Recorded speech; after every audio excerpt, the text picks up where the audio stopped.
नेपालमा सङ्घीयता। आज हामी यहाँ सङ्घीयता भनेको के हो र नेपालमा यसको के व्यवस्था छ भन्ने बारेमा कुरा गर्दछौँ।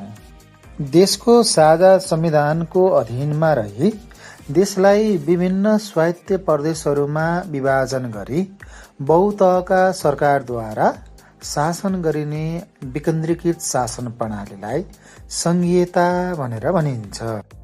सङ्घीयतामा विभिन्न तहले प्रयोग गर्ने काम, कर्तव्य र अधिकार तथा शक्तिको बाँडफाँड सम्बन्धित देशको संविधानद्वारा व्यवस्थित गरिएको हुन्छ। सङ्घीयता विशेष गरी दुई प्रकारबाट प्रयोग। एउटा छ विभाजनमा आधारित सङ्घीयता र अर्को छ एकतामा आधारित सङ्घीयता।